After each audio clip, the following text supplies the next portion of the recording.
Hoje o nosso assunto é o campo elétrico. Vocês já devem ter ouvido falar de teoria quântica de campos ou teoria clássica de campos. Bom, para a gente chegar lá e entender o que significa trabalhar com uma teoria de campos, seja ela clássica ou quântica, a gente precisa ter bem solidificada a noção do que é um campo. No curso de Física 2, a ideia de campo gravitacional já foi discutido. Hoje a gente vai discutir aqui o campo elétrico. Então, na sua forma mais básica, a gente vai discutir o campo elétrico a partir da eletrostática. Então, para começar essa discussão, vamos pensar que eu tenho aqui uma carga qualquer de prova, Q1, uma partícula carregada, e ela tem um campo latente associado a ela, que na verdade só é percebido, deixa eu aqui ver se eu consigo desenhar aqui, quando aparece uma outra carguinha, que eu vou chamar aqui de Q2. Nesse momento, a interação entre elas é percebida pela existência desse campo. Vamos supor agora que eu comece a aproximar Q1 de Q2 e que essa partícula aqui seja uma partícula carregada positivamente e essa partícula seja uma partícula carregada negativamente. Quando eu aproximo Q1 de Q2, Q2 vai demorar um tempo para sentir essa aproximação e também vai sentir essa força de atração aumentada. Qual é o tempo que isso demora para acontecer? Bem, essa interação não é transmitida, a transmissão dessa interação ela é muito rápida, mas não é instantânea, certo? Ela vai com a velocidade da luz. Bom, então a gente vai definir o campo elétrico, que eu vou chamar aqui de E, que é uma grandeza vetorial, como sendo a força dividida por Q0, onde Q0, ver se eu consigo melhorar isso aqui, onde Q0 é o que a gente vai chamar de carga de prova. Se eu fizer isso, as unidades envolvidas são força é Newton e Q0, como a gente já viu na aula passada, é Coulomb. Então, a unidade de campo elétrico é Newton por Coulomb. Q0 é uma grandeza, pontual, né? Uma grandeza não vetorial, e F é uma grandeza vetorial. Portanto, esse E vai ter mesmo a direção e sentido que F se o Q0 for positivo. Se o Q0 for negativo, os sentidos do campo e da força vão ser contrários. Bom, isso aqui, a gente já viu uma coisa parecida lá, né, quando a gente discutiu o campo gravitacional. Isso aqui em analogia ao campo gravitacional, que era definido como a força dividida pela sua massa, né? Nesse caso aqui, o campo gravitacional era dado em newtons por quilograma.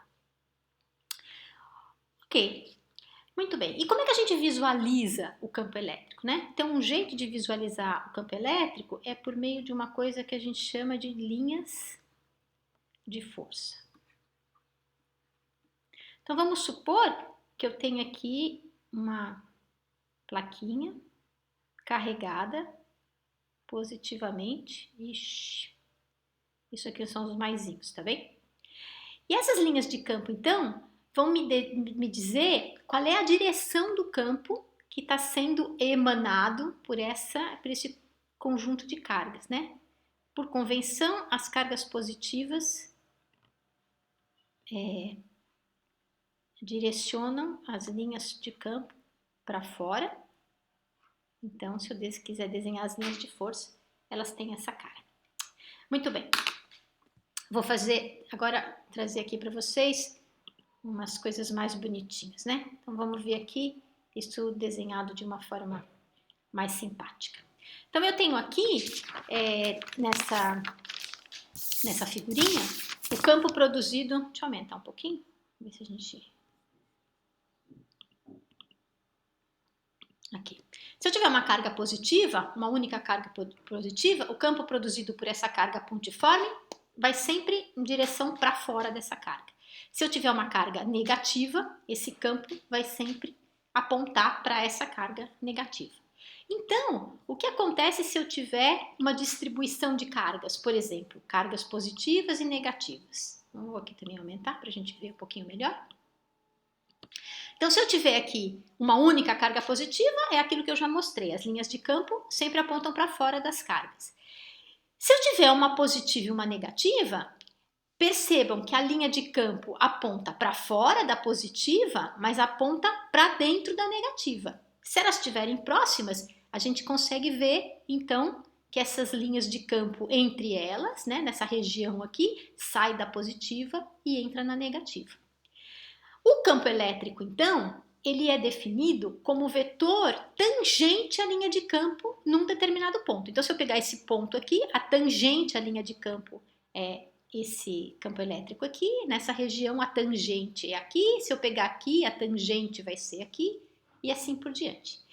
Bom, e se eu tiver duas cargas positivas ou duas cargas negativas? Naturalmente, duas positivas, essas cargas vão ser todas saem, né, para fora, e a informação sobre a interação entre elas, de que elas têm que se repelir, a gente enxerga aqui por meio dessas linhas de campo aqui intermediárias. Percebam, sai da carga positiva, sai da carga positiva, e essa configuração aqui é muito diferente dessa configuração que a gente enxerga aqui. Ok. Mais um desenho bonitinho aqui, ó, que eu gosto porque parece uma aranhinha. É o que acontece se a gente tiver agora cargas pontuais ou partículas pontuais com cargas diferentes, não mesmo a mesma carga, né? Lá eu tinha escolhido sempre cargas iguais. Então vamos supor que aqui eu tenho uma carga negativa e aqui eu tenho uma carga positiva, ou eu tenho aqui uma partícula com duas cargas positivas em relação a essa aqui, né? O dobro de carga.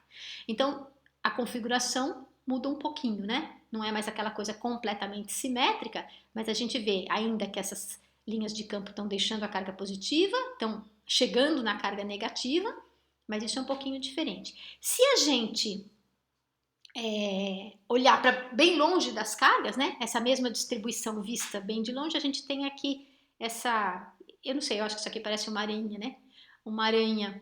E aí a gente vê, né, se eu quiser saber qual é a intensidade do campo, aqui eu tenho uma intensidade, ela é dada por quão próximas ou quão distantes essas linhas de campo estão. Então a intensidade do campo aqui é muito maior do que a intensidade do campo aqui ou aqui.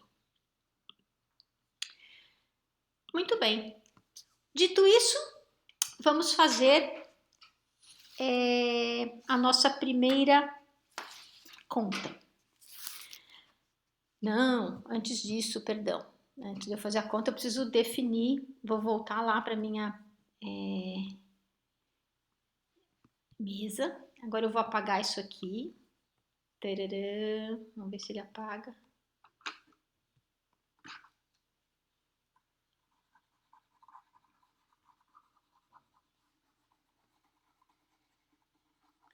Vamos definir as expressões do campo em termos do que a gente já sabe para a força. Pronto, apagada. Então, o que a gente viu lá na aula passada, quando a gente estudou a lei de Coulomb, é que a lei de Coulomb... Opa, agora eu preciso mudar para a caneta. É que a lei de Coulomb nos diz que a força é igual... Isso aqui era para ser uma flechinha. 1 sobre 4π epsilon zero. Agora eu vou chamar assim, ó, Q0, só porque eu chamei aquela carga de prova de Q0, sobre R ao quadrado. Ora, se o E é dado pelo F sobre Q0, significa que o campo elétrico, em termos dessa expressão, fica sendo 1 sobre 4π epsilon zero, Q sobre R ao quadrado. E aqui eu preciso botar a direção do campo, né? IJK, sei lá, vou botar aqui um versorzinho, por exemplo. Deixa eu usar minha borrachinha aqui de novo. Eita. Vou usar minha borrachinha aqui para apagar isso aqui. Minha canetinha para deixar isso aqui Vou ver se aqui eu consigo acertar. Aí, só em módulo. Então, com essa expressão, eu consigo fazer, eu conhecendo a carga, eu consigo fazer contas para determinar onde é que está o campo. Qual é a direção e o sentido do campo? Aqui eu estou botando I, né? Mas ela é a direção e o sentido, então vão ser dadas. Se eu tiver uma carga só por aquela carga, se ela for positiva para fora da carga, se ela for negativa para dentro da carga. E se eu tiver várias cargas, isso vai ser dado por uma coisa que eu chamo princípio da superposição, que nada mais é do que lembrar que a gente tem que, quando a gente tem várias forças, a resultante é dada pela soma dessas forças todas, quando a gente tem vários campos, a resultante é dada pela soma desses campos todos.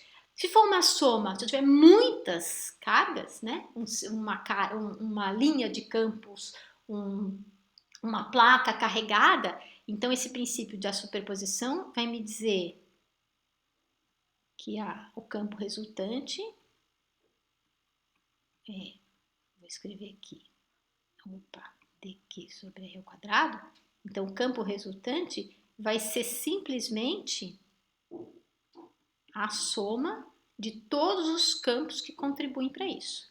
Quando essas quantidades forem infinitesimais, como numa placa, eu tiver a soma, né, nada mais é do que a integral. Ok, então agora vamos voltar lá para essa situação de uma carga pontiforme num campo elétrico, né? Então aqui tem, vou botar isso aqui num cantinho para a gente tentar entender. Vou botar aqui assim. E aqui vou botar as minhas contas que eu fiz num papel para vocês não terem que conviver com essa minha letra, obra de arte, quando eu escrevo na minha mesa digitalizadora. Até o fim do semestre, espero que isso tenha evoluído com o treino, mas por hora é o que temos. Então, vou colocar isso aqui, deixa eu diminuir mais um pouquinho para a gente chegar.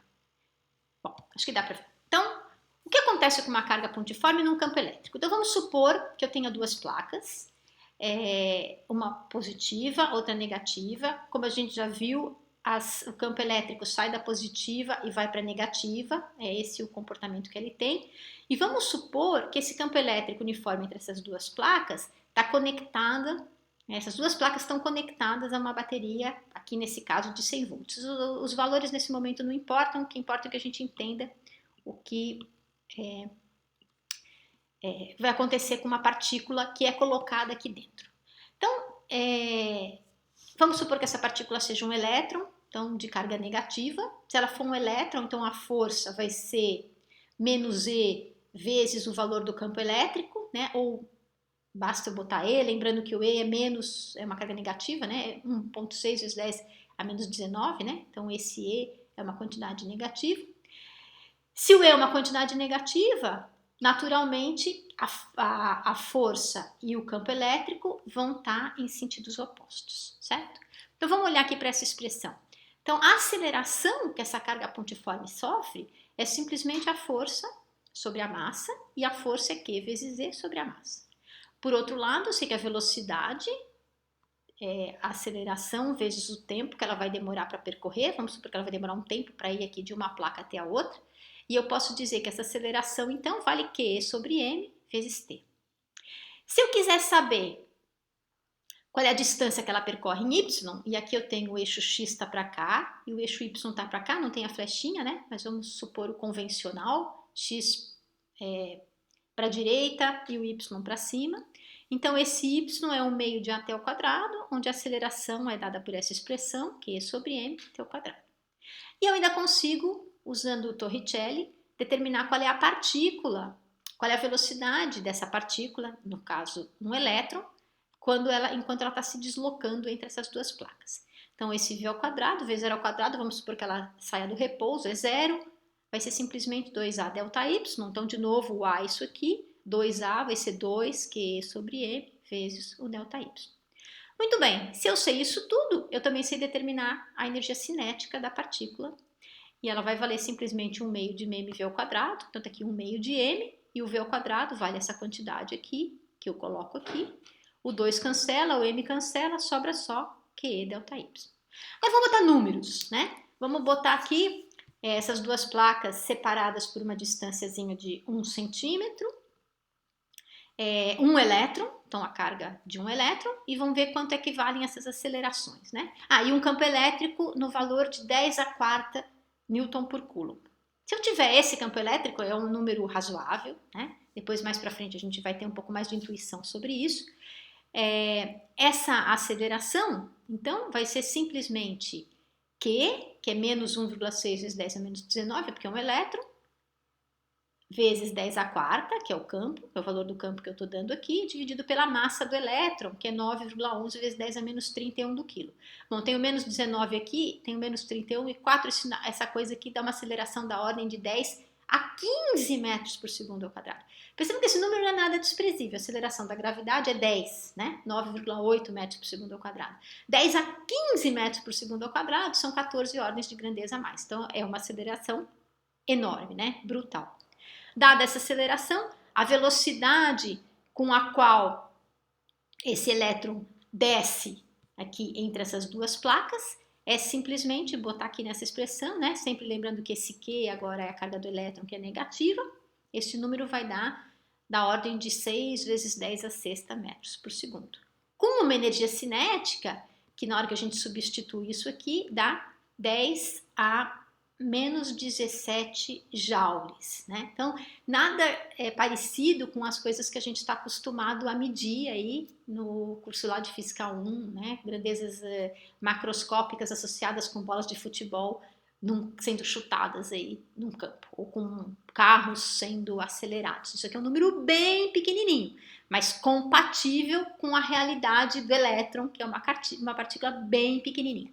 Então, quando a gente trabalha com física atômica e física molecular, que a gente entra nesse mundo aí das partículas pequenininhas, normalmente a gente não usa essas unidades, a gente vai ver lá para frente que o que a gente costuma usar é uma unidade que se chama electron-volt, que é exatamente 1,6 vezes 10 a menos 19 do joule. Então, se a minha unidade for da ordem de 10 a menos 19 do joule, percebe que esse 10 a menos 17 do joule é um 10 ao quadrado nessa unidade de electron-volts, mas a gente vai ver isso com calma aí ao longo do tempo. Muito bem, se eu ainda quiser saber qual é o tempo que essa partícula leva para atravessar essa placa, basta eu dividir, né, a velocidade pela aceleração. Isso aqui me dá algo da ordem de nanosegundos, 10 a menos 9 segundos. Muito bem, mas e se eu quiser saber que tipo de trajetória uma partícula teria num campo desses, né? Então, essa minha partícula vai continuar sendo elétron. Vamos supor que eu dê um piparote aqui nesse elétron, aqui nesse comecinho aqui entre as placas, com uma velocidade inicial V0. Eu já sei qual é a força que ele sente. O que acontece com a trajetória dessa partícula, né? Bom, é natural imaginar que se o elétron tem carga negativa, ele vai acabar sendo atraído para o lado positivo da carga, né? E não para o lado negativo. Então, na verdade, isso aqui nada mais é, quando eu olho para isso, do que um lançamento de projéteis. Se eu invertesse a polaridade dessas placas e a carga negativa estivesse embaixo e a positiva estivesse em cima, naturalmente esse elétron iria subir em direção às cargas positivas. Muito bem, se eu voltar aqui para as minhas lindas contas, a trajetória, então, vai ser simplesmente o x, essa velocidade v0, eu vou nessa direção, né? Vai estar aqui na direção x, então o x é simplesmente v0t, e o y, como eu não tenho nenhuma velocidade inicial nessa direção, ele é o y0 que é 0, mais v0t que é 0, sobrou só esse pedacinho, né? 1 meio de a yt ao quadrado. Bom, o a a gente já calculou aqui em cima, é só substituir 1 meio de q sobre m, t ao quadrado, né? E o tempo que ele leva para percorrer é x sobre v0. Eu posso substituir o tempo aqui, ó, para me livrar do tempo e saber qual é o y em função do x. Se eu fizer isso, eu tenho 1 meio de q sobre m, t ao quadrado é x ao quadrado sobre v0 ao quadrado, e eu vou deixar vocês botarem os números aí para ver quanto é que isso dá. Eu queria aproveitar esse momento aqui dessa conta para dar uma sugestão para quem está assistindo esse vídeo e vai assistir os outros vídeos, né? A gente tem que lembrar que aprender física não é uma atividade contemplativa, não é a mesma coisa que ficar assistindo um filme na televisão. Então eu sugiro fortemente que vocês tentem copiar essas coisas, reproduzir as contas que eu estou fazendo. E como vocês estão vendo um filme, vocês sempre podem pausar, né? Interromper o vídeo naquele momento e continuarem fazendo as contas para conferir esses tantos cálculos que eu estou fazendo, como treinar. A gente não aprende física só olhando, a gente só aprende física treinando. Então fica aqui a dica que daqui para frente, sempre que aparecer qualquer conta, que vocês repitam essa conta, né, num papel ali ao lado, como se de fato vocês estivessem assistindo aula.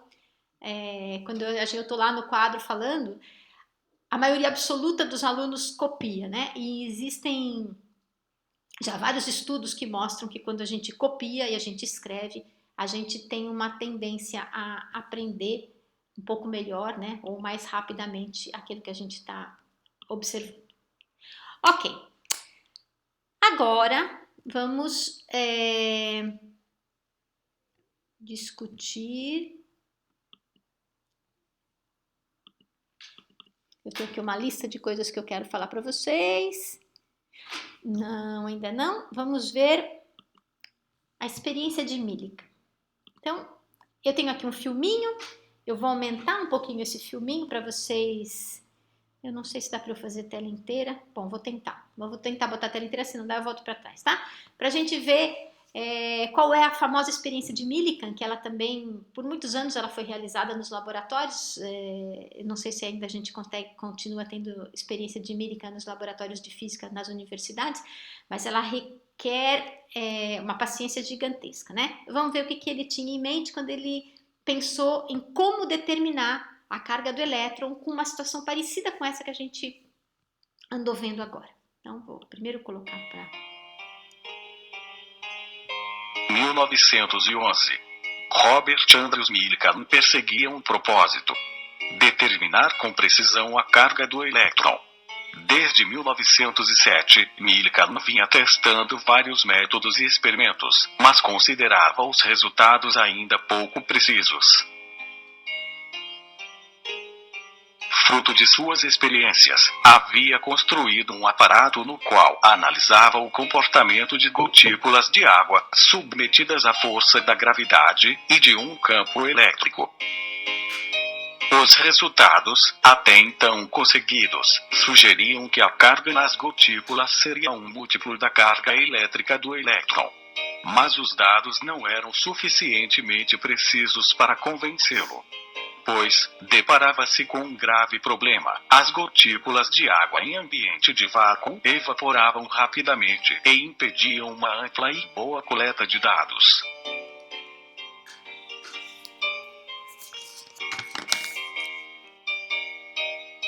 Harvey Fletcher, que trabalhava com Millikan na época, sugeriu o uso de óleo em vez de água, imaginando que o óleo ofereceria uma maior estabilidade das gotículas e melhores condições de obtenção das medidas.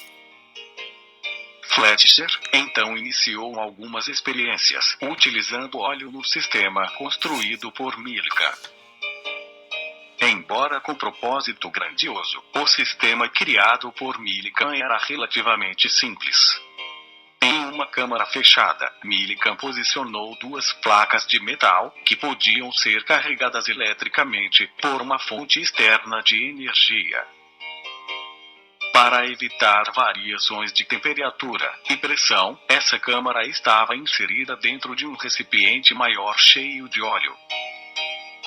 O espaço existente entre as placas de metal era previamente ionizado pela radiação de uma lâmpada de raio-x, o que tornava as partículas de óleo negativamente carregadas e passíveis de serem manipuladas. No lado oposto ao raio-x, uma fonte de luz estabilizada por um longo tubo de água iluminava o interior da câmara. Para amenizar o calor e radiação emitida pela luz, um frasco com solução de sulfato de cobre era posicionado logo à frente da fonte emissora de luz. Para visualizar as gotículas, Millikan utilizava um pequeno microscópio graduado que era posicionado em um dos orifícios da câmara. Um atomizador externo ligado a um pequeno cano permitia borrifar uma névoa de óleo sobre a placa superior. Quando o óleo era borrifado, somente algumas gotas passavam por um pequeno orifício cortado na primeira placa de metal, indo em direção à segunda placa. Com as gotículas dentro da câmara, iniciava-se o processo de coleta de dados. O primeiro passo era capturar uma única gotícula dentro da câmara.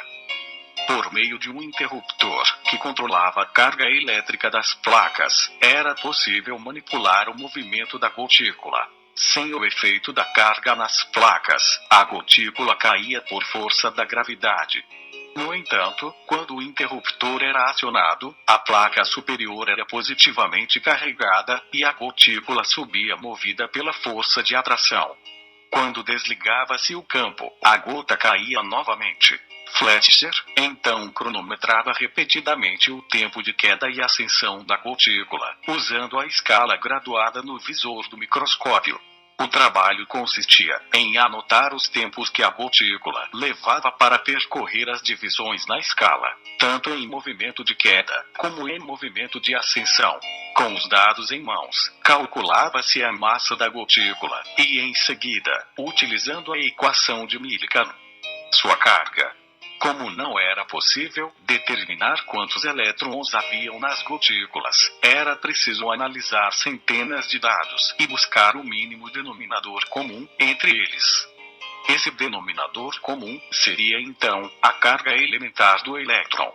Após uma extensa e árdua análise, Millikan e Fletcher chegaram ao valor de 1,6 vezes 10 elevado a menos 19.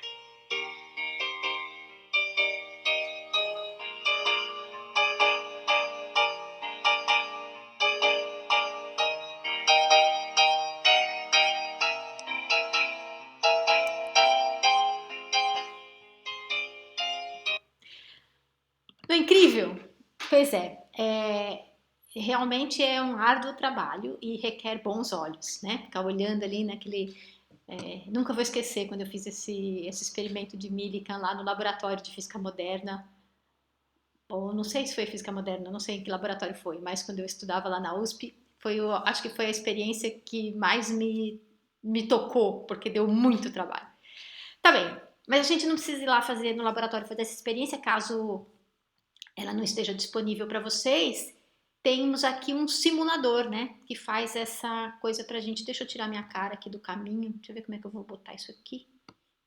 Aí, vamos ver se agora isso aparece. Então, vamos supor aqui que eu tenho uma nova gotícula, vou chamar, peraí, tá aqui.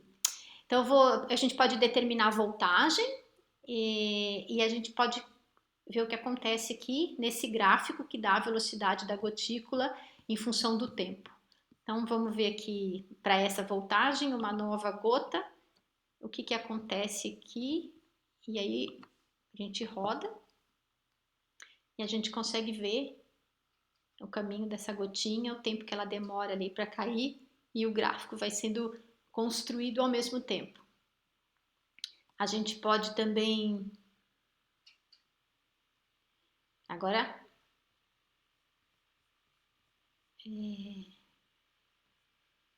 A gente pode mexer na carga, pode brincar com isso, né? Mexer na carga, mexer no potencial, por exemplo, né?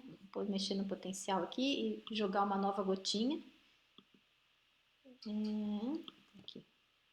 Voltou lá para os menos 4,5. Ok, eu vou passar esse link para vocês aí no... tá aqui. Vou passar esse... Aí, que bonitinho. E ela tá subindo por causa do campo elétrico, né? E aí ela torna a descer. Quando chegar lá embaixo, é de novo acionado o mecanismo que vai trair a gotinha e ela torna a subir. E pronto, tá? Vou parar aqui. Eu vou passar esse link aqui para vocês poderem brincar com a experiência de Millikan aí, se vocês quiserem. Muito bem. Nosso próximo assunto agora é o dipolo elétrico. Então, o que é um dipolo elétrico? Vou pegar aqui um desenho. E aqui já tem as contas feitinhas para a gente acompanhar.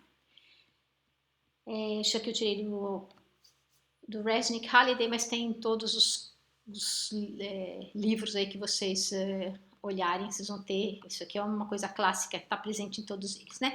Então, o dipolo elétrico, por definição, é obtido por duas cargas de sentidos opostos a uma distância 2A.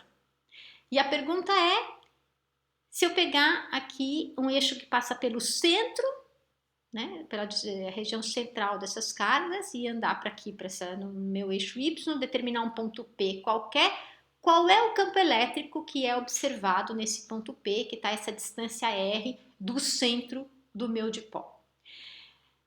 A gente lidar com dipolo elétrico, quadrupolo elétrico, octupolo elétrico, tem importâncias que vão além desse estudo de física básica, né? A gente depois vê lá no curso de física atômica ou no curso de física nuclear que a configuração das cargas dentro dos núcleos, por exemplo, eles podem representar ou podem ser muito parecidos com o que a gente obtém quando a gente estuda um dipolo elétrico ou um quadrupolo elétrico.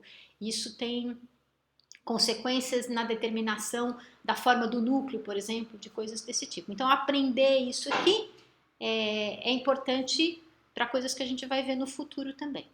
Então, vamos estudar isso aqui. Então, o que a gente viu? A gente viu que no ponto P, essa carga positiva tem um campo elétrico que eu vou chamar de E1, que se afasta, né? Em qualquer local que eu desenhar isso aqui, ele está se afastando da carga positiva, porque a carga positiva, a linha de campo vai para fora. Por outro lado, a carga menos Q, ela tem o campo elétrico voltado para ela. Então, nesse campo P, eu tenho dois campos, né? Um da carga, proveniente da carga positiva e um proveniente da carga negativa. E eu quero saber qual é o campo resultante final nesse ponto P. Ora, a gente pode ver que esse aqui, ver se eu consigo mudar isso, que esse E1 aqui, quando eu projetar no eixo X, ele vai estar aqui, ele vai ser exatamente igual em módulo ao E2 projetado no eixo X, só que tem o sentido contrário. Portanto, em X, por simetria, o E1 e o E2 não contribuem, né? Um cancela o outro. Agora, em Y, eles se reforçam, certo? Porque essa projeção de E1 vem para cá e a projeção do E2 também vem para cá. Então, o que soma, o que o princípio da superposição me diz, né, quando eu tenho só duas cargas, é que a soma vetorial desses dois vai ser simplesmente o que eu vou chamar de 2 vezes o E1 ou 2 vezes o E2, cosseno do ângulo, né, cosseno do θ, porque o θ está aqui, então a projeção aqui é o cosseno desse ângulo. E é isso mesmo, né, esse ângulo θ está aqui, certo?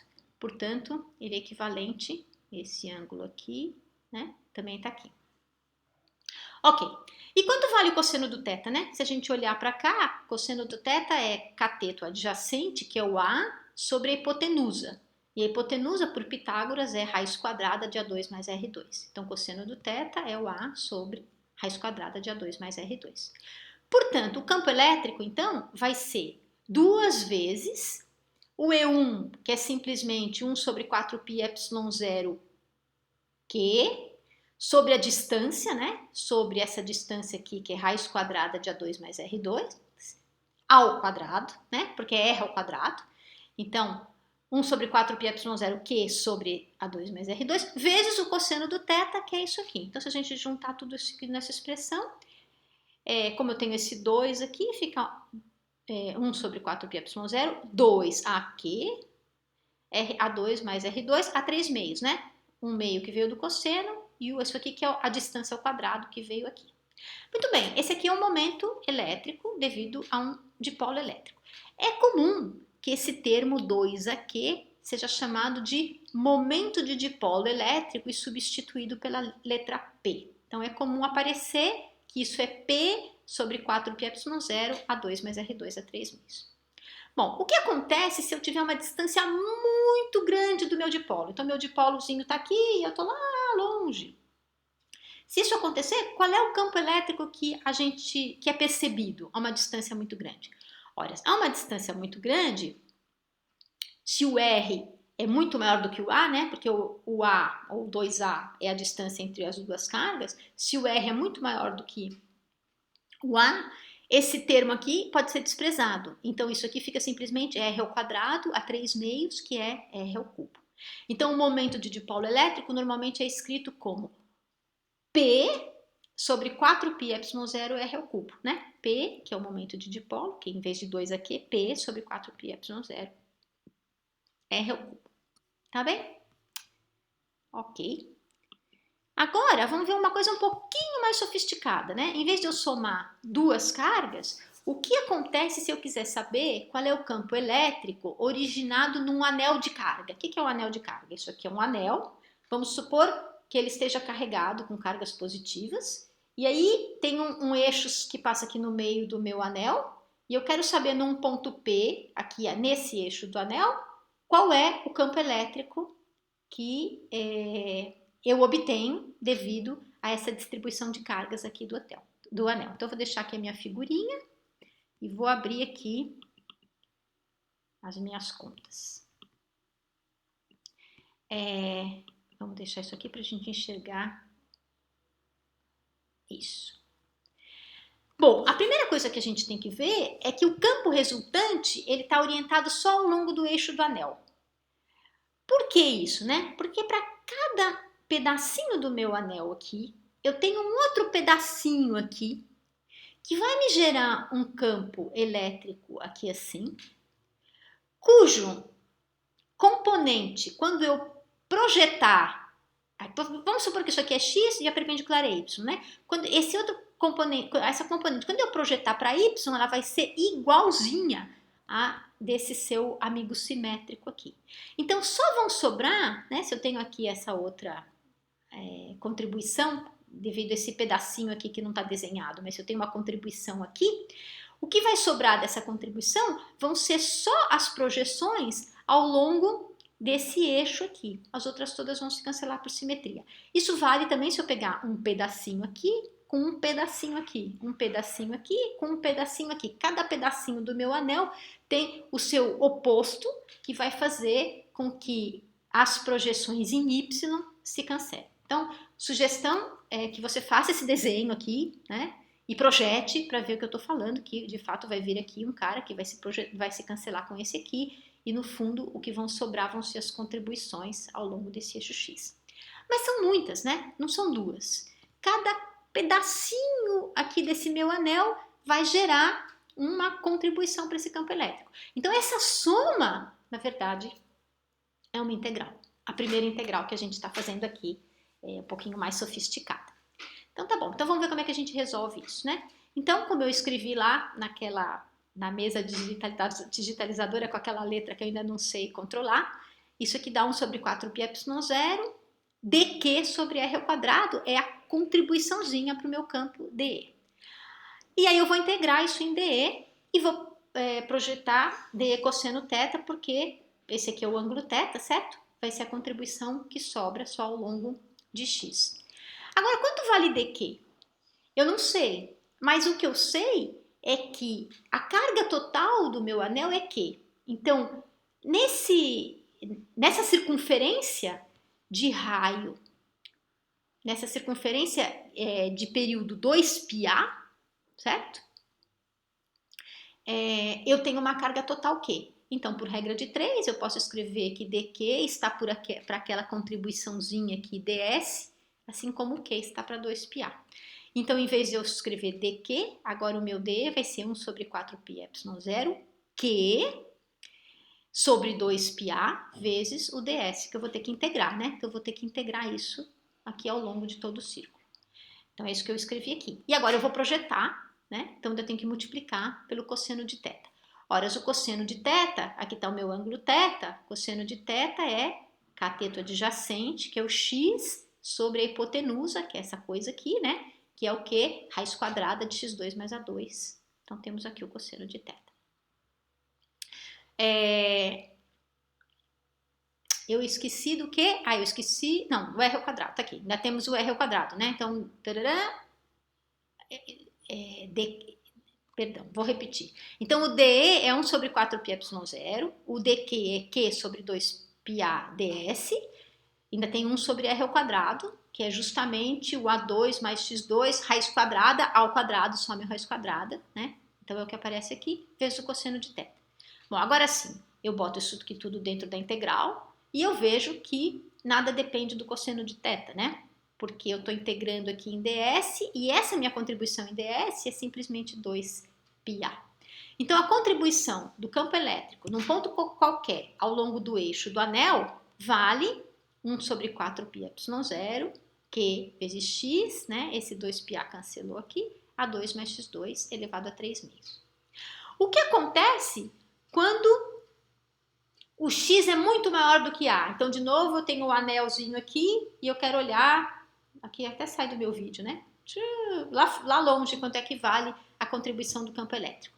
Quando isso é verdade, esse a é muito menor do que o x, então ele é desprezado, então isso aqui vai ficar x ao cubo. Agora eu tenho um x em cima, né? Então esse negócio vai ficar q sobre x ao quadrado. Então 1 sobre 4πε0, q sobre x ao quadrado. Q sobre x ao quadrado é a expressão de uma carga pontiforme, né? Aquela lá que apareceu no começo da aula. E o que acontece quando x é zero, lá no centro do anel? Olha, quando x é zero, a contribuição do campo elétrico é zero. Então, cada pedacinho aqui que se cancela com um pedacinho aqui, todos os campos se cancelam e não sobra nenhum campo elétrico aqui no centro do anel. Incrível, né? Ok. Façam essa conta, tá? Refaçam. A gente pode pensar também o que acontece agora se ao invés de eu colocar o meu ponto P aqui, eu colocar o meu ponto P num outro local aqui, né?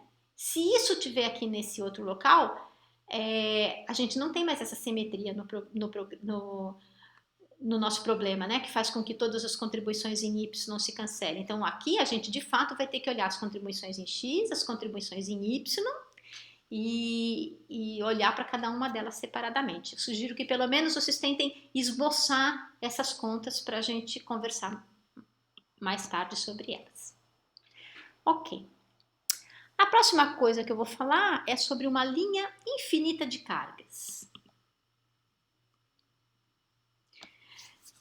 Lá lá, que letra linda. Então tá aqui, a linha infinita de cargas. Então eu tenho aqui uma linha, né? Uma reguinha, uma canetinha, qualquer coisa assim,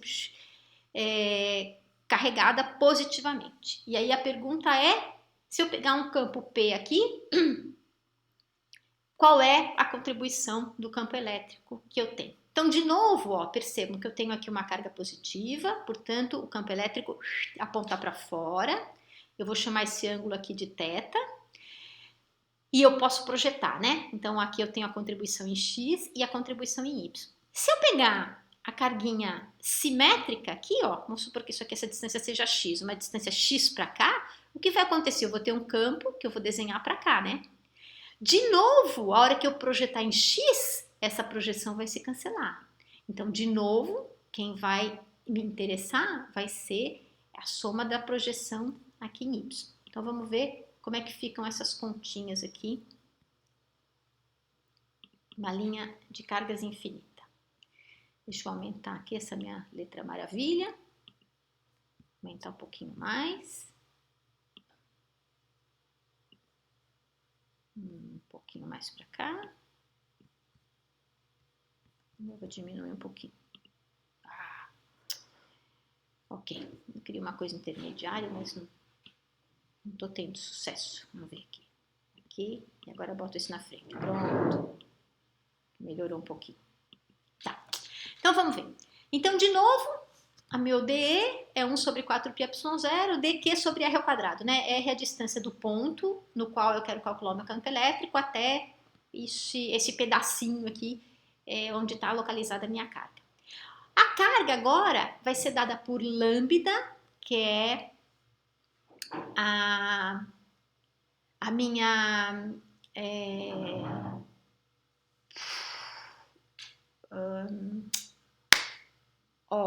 fugiu a palavra. A minha densidade, a minha densidade linear, certo? Então ela vai ser simplesmente densidade linear de cargas, lambda dx, ou seja, lambda é dq dx. E o r ao quadrado, de novo por Pitágoras, é x2 mais y2, que é o que está escrito aqui. Como eu estava falando assim que eu mostrei o desenho, por simetria, eu não tenho contribuição nenhuma em EX, porque cada dx vai se cancelar com o seu simétrico do lado dk. Então, o campo total vai ser simplesmente a soma de todas as contribuições em dy.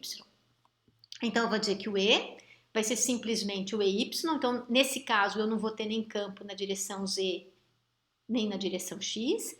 E ele vai ser a integral do DE multiplicado por 2. Por que multiplicado por 2? Porque eu vou ter essa contribuição aqui, e para cada pontinho aqui, do lado positivo desse meu ponto P, eu tenho o seu simétrico do lado negativo. Então eu tenho que somar isso, esses caras todos, né? Então eu simplesmente faço isso de 0 até infinito para lá, e depois eu faço isso de 0 até menos infinito. Em vez de eu fazer isso por simetria, eu simplesmente multiplico por 2. Muito bem. Então quanto é que isso dá? Isso dá 1 sobre 4πε0, lambda dx, y2 mais x2, cosseno de θ. Quanto vale o cosseno de θ? Cosseno de θ vale cateto adjacente y sobre o r, que é a raiz quadrada de x2 mais y2.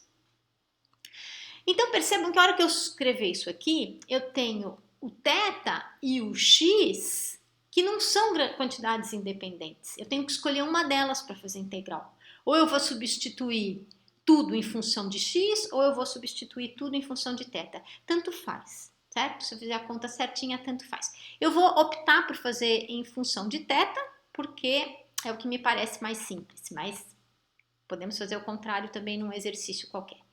Então, para fazer isso, eu sei que a tangente de θ é x sobre y, que me permite escrever que o x é y tangente de θ. E, portanto, quando eu escrevo y2 mais x2, que eu vou precisar aqui dentro dessa raiz quadrada, isso vai me dar o quê? Isso vai me dar y2 mais y2 tangente ao quadrado de θ, que é o que está aqui. Eu posso botar isso em evidência. E aí, se eu fizer isso, e lembrar que tangente ao quadrado é seno sobre cosseno, seno ao quadrado sobre cosseno ao quadrado, isso aqui vai dar simplesmente y ao quadrado. Se eu tirar o mínimo, vai dar cosseno ao quadrado mais seno ao quadrado, que é 1, por cosseno ao quadrado. Portanto, y2 mais x2 vale y2 secante ao quadrado de θ. Eu me livrei do x. Então, agora, se eu voltar a escrever aqui, então esse E vai ser lambda sobre 2πε0, porque eu tenho esse 2 que cancela com esse 4 aqui. Aí sobrou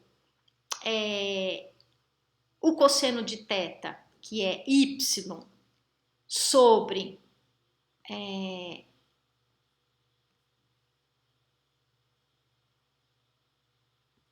me perdi aqui, y2 mais x2, raiz quadrada de y2 mais x2, né? Ainda tem esse y2 mais x2 aqui. Então, se a gente faz essa substituição toda e lembra que o dx, então, se o x é y tangente de θ, o dx é y secante ao quadrado de θ dθ, né? Então, se a gente substituir isso aqui, sobra só uma integral em cosseno de θ dθ. Daqui até aqui, né? Que agora eu estou integrando em θ, né? Então, se eu estou integrando em θ, esse ângulo vai ser aqui de 0 até π sobre 2. E isso aqui vai dar 1. Portanto, o meu campo elétrico vai ser lambda sobre 2πε0 y. Acabou a minha linha infinita de cargas. Deixa eu ver se eu faltou alguma coisa. Dx...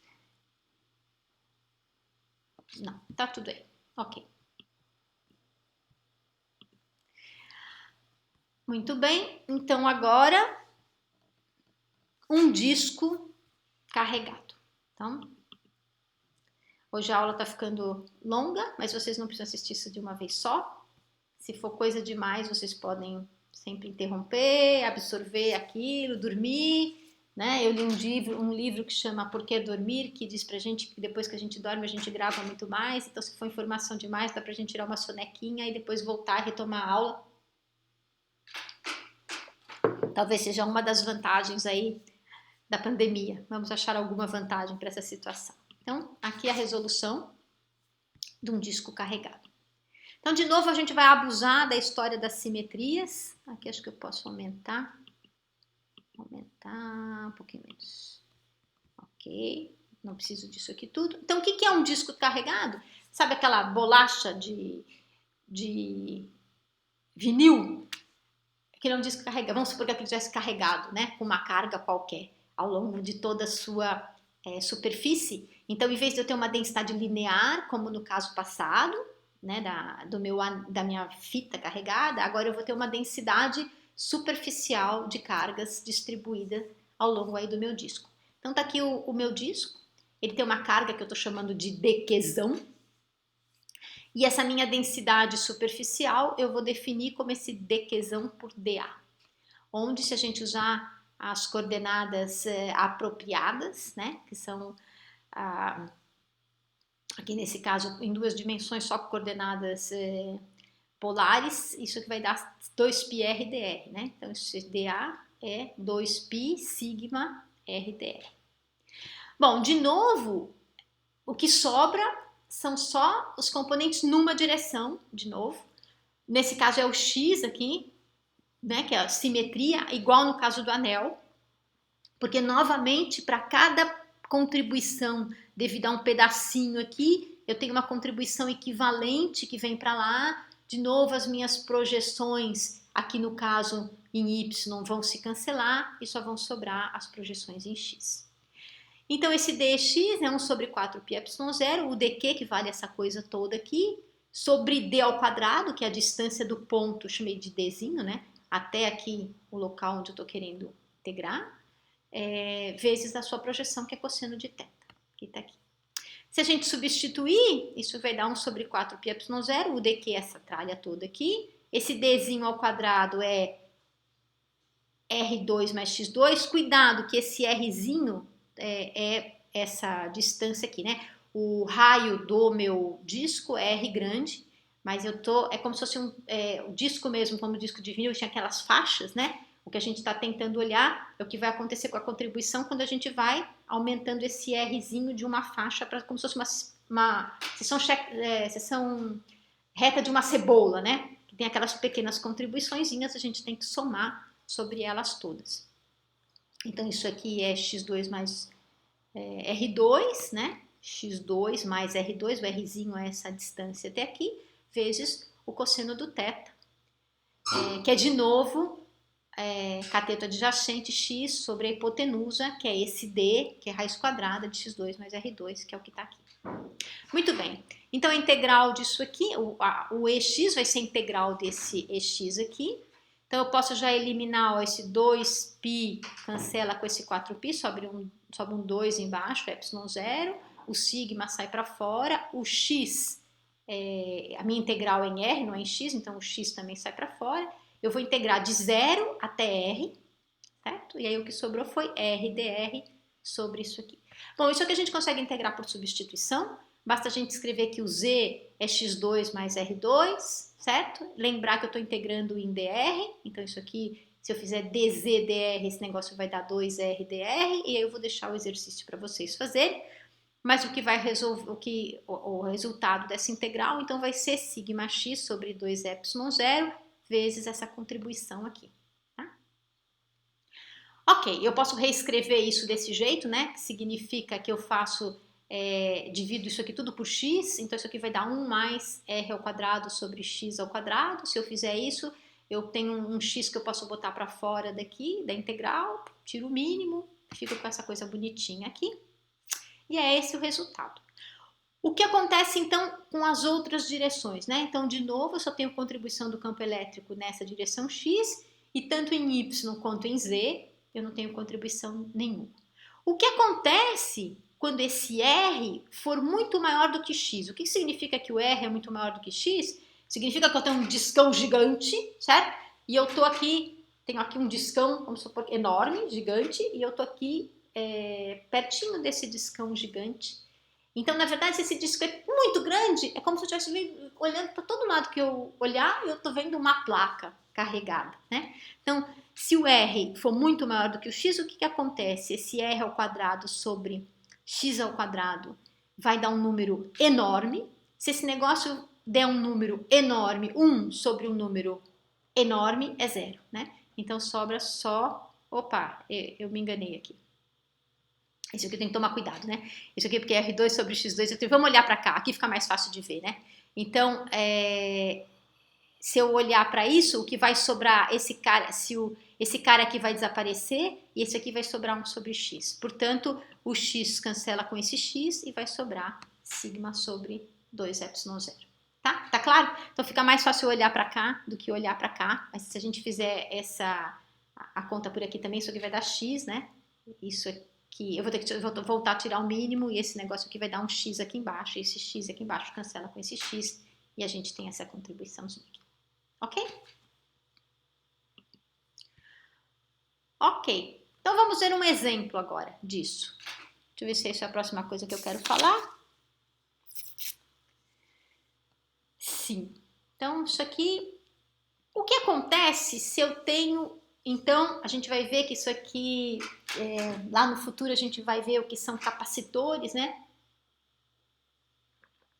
E são coisas parecidas com essa situação que eu tenho aqui. Vamos supor que eu tenho aqui duas placas, uma carregada com uma densidade superficial mais sigma e a outra carregada com uma densidade menos sigma, e elas são infinitas, né? Para a gente entender. Então vamos ver qual é o campo elétrico resultante que eu tenho em cada região, para cima da placa, entre as duas placas e para baixo da placa. Então é um exercício bem simples. A gente depois pode pôr números, ou vocês podem olhar lá para as expressões e colocar as expressões aqui, mas vamos ver o que acontece. Se essa carga aqui é positiva, significa que o campo elétrico se afasta dela, né? Tanto para cá quanto para cá, tá sempre se afastando dela, né? Para cá e para cá.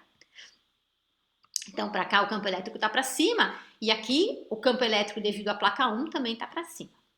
Por outro lado, se essa carga aqui é negativa, o campo vai na direção dela. Então, o campo que ela gera na direção dela e aqui também na direção dela.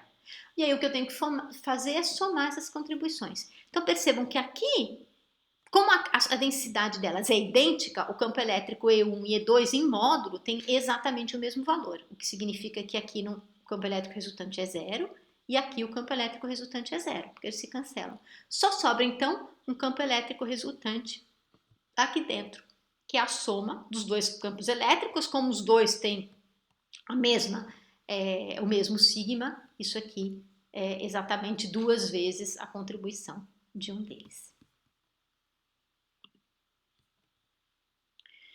Bom, para finalizar as nossas contas de hoje, eu vou falar do dipolo num campo elétrico. Então, o que é o dipolo? O dipolo é aquilo que a gente já viu lá atrás, que é uma configuraçãozinha que tem uma carga positiva e uma negativa, e a distância entre essa carga positiva e a negativa é 2A.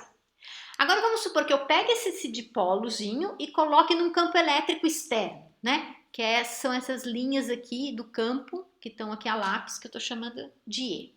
Vamos supor que nesse primeiro momento o campo que o dipolo, essa linha que une as duas cargas, faz um ângulo θ com esse meu campo elétrico. E vamos ver o que acontece, né? Com relação às forças, torque e trabalho. Bom, a gente sabe que a força aqui é vezes E, portanto a força devido a essa carga é mais que E e a força devido a essa carga é menos que E. O campo elétrico é o mesmo, portanto essa força absolutamente se cancela com essa. Então qual é a força resultante no dipolo? Nenhuma. Mas cada uma dessas forças vai gerar um torque. E esses torques, esses 2 torques que vão ser gerados no sentido não vão se equilibrar, né? Por que eles não vão se equilibrar? O torque é R vetor F, né? Então, o torque resultante devido a essa força F aqui vai ser R, que é essa distância aqui, que é A, vetor F. Ou FR, seno do ângulo entre eles. Por outro lado, esse cara aqui, né? Então, R vetor A vai ser uma coisa assim, né? Por outro lado, R vetor A vai ser uma coisa assim. Então, na verdade, esse torque vai fazer esse dipolo girar assim dentro do meu campo, né? Então, esse R vetor F vai ser 2FA seno θ, né? Eu tenho aqui essas duas cargas. Lembrando que o F é Q vezes E, então esse cara vai ficar 2AQ seno θ, e esse 2AQ é o tal do momento de dipolo elétrico que a gente chamou de P, então aparece aqui, P seno θ. Agora, P seno θ nada mais é do que o produto vetorial entre P e E. Então, é o que tá desenhado aqui, né? Aqui está o P, que é o momento de dipolo elétrico associado a esse dipolo. Aqui está o E. Então, o produto vetorial entre o P e o E vai me dar esse torque resultante, né? Nesse caso, do jeito como eu desenhei aqui, né? O P vai para o E, eu tenho um torque resultante. Bom, eu consigo calcular também qual é o trabalho que isso gera, né? E isso nada mais é do que torque dθ, lembrando que o torque então é P seno θ dθ, a integral de seno θ dθ é menos cosseno de θ. Se isso for de um ângulo θ0 até um ângulo θ, ou de 0 até θ, isso daí dá simplesmente P cosseno de θ, menos que de novo é um produto escalar. Então, a energia, né, ou o trabalho realizado é menos o produto escalar entre o momento de dipolo elétrico e o campo elétrico. E o torque é o produto vetorial entre o momento de dipolo elétrico e o campo elétrico. Tá bem? A gente vai usar isso mais para frente, em outras discussões e para resolver exercícios. Uma curiosidade é o funcionamento da impressora jato de tinta. Vocês podem achar agora que eu tenho alguma obsessão por impressoras, né? Porque na primeira aula eu fiquei lá falando da impressora a laser e agora eu tô falando da impressora a jato de tinta, mas é porque essas coisas de fato têm a ver com o que a gente está estudando, né? Então, aqui tem uma fonte pressurizada de tinta, que vai fazer um jato de tinta, tem um bico aqui de injeção, e aí essa tinta, ela, quando eu vou querer imprimir alguma coisa, quando eu quiser imprimir alguma coisa, ela vai passar aqui por essa placa defletora. Isso está regulado para defletir as minhas quantidades de tinta, dependendo da letra que eu quero produzir, né? Então aqui está escrito aqui, ó, qualquer gota que se destina a formar um ponto na imagem está carregada eletricamente. O defletor consiste em um par de placas com sinais opostos. Quanto maior a carga que a gota... Placas com sinais opostos é exatamente aquilo que a gente andou discutindo, né? Eu tenho duas placas com sinais opostos e eu tenho uma carga que vai entrar ali. E ela vai ser defletida, que foi a trajetória daquilo que eu fiz para vocês para uma carga pontual. Quanto maior a carga que a gota recebe, maior a deflexão que ela vai sofrer ao passar entre essas placas. Então, é como se cada letra tivesse associada a uma deflexão específica aqui por esse sistema de cargas. E as cargas que não recebem, as gotas que não recebem carga nenhuma não são defletidas, né? Elas depois acabam sendo, aqui diz que voltam para um reservatório, eu não tenho bem certeza se volta para um reservatório, se isso vaza, não sei bem como é que isso funciona, mas de qualquer forma é o modo de funcionamento, né? O esquema simples de funcionamento baseado aí em cargas que são defletidas por um campo elétrico, que é exatamente o que a gente andou vendo na aula de hoje.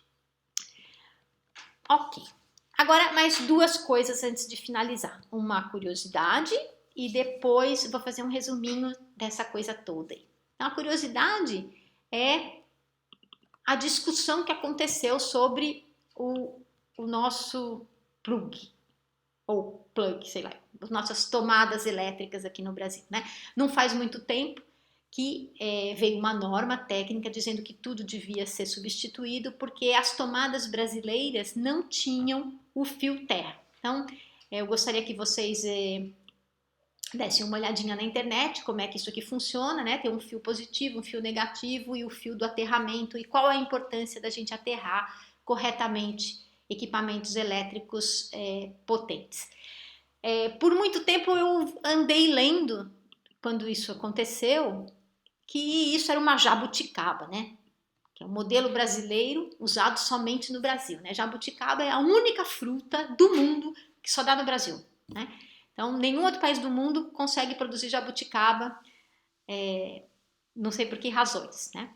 Mas enfim, aí que tem essa coisa que foi alardeada, todo mundo era contra a troca, né? Essa troca foi feita por seguranças, é claro que ela poderia ter sido feita aos poucos. Bom, é feita aos poucos, né? Tem vários, a gente andar pelos laboratórios da UFSC, a gente ainda vai ver um monte de gato, assim, coisa um enfiado no outro, porque nem tudo foi substituído como deveria ter sido. Bom, isso aqui é uma mentira, não é verdade, né? E eu descobri que não era verdade vendo que não era verdade. Eu fui para a Suíça e aí lá dentro do CERN que eu descobri que esse é o padrão suíço, né? Que é considerado um dos mais seguros do mundo, né? Então aqui eu peguei aqui só num site da Suíça para ver quanto é que esse negócio pode ser comprado se alguém se interessar. Então, não existe só no Brasil, mas existe na Suíça. Mas, na verdade, parece que houve todo um estudo na União Europeia e a ideia era que todos os países substituíssem por um único padrão. A coisa não pegou, mas a Suíça fez a substituição e, de fato, em todos os lugares que eu olhei, isso foi feito. Mas existe mais um outro lugar onde eu também descobri o tal do padrão suíço, que é na África do Sul. Então, na África do Sul, eles têm todos os tipos de tomada que vocês podem imaginar, né? Então, eles têm essa tomada mais simples, tem essas tomadas aqui que são mais parecidas com a tomada europeia e tem a nossa tomada que eles chamam de tipo N aqui, não sei se no Brasil também, talvez, né, deve ser chamado tipo N, que também é a tomada brasileira. Portanto, esse nosso plug não é uma coisa única nossa. Bom, eu acabei o que eu queria falar sobre esse assunto, que envolve as definições mais básicas de campo elétrico e de carga elétrica e de campo elétrico, né, associados com a lei de Coulomb, e no próximo vídeo eu vou falar sobre a lei de Gauss. Então, só antes de finalizar, eu tenho aqui de novo um conjunto de slides que me foram fornecidos gentilmente pela Wiley. Deixa eu ver se eu consigo exibir isso aqui num modo de tela cheia. Tá bom, é o que dá. Então, aqui só para a gente fazer então um resuminho das principais coisas, né? Então, aqui tem o campo elétrico devido a um dipolo. Então, de novo, o nosso famoso dipolo, carga negativa e carga positiva. Então, a gente vê que aqui tem o centro do dipolo, a distância aqui está chamada de D, eu chamei de 2A.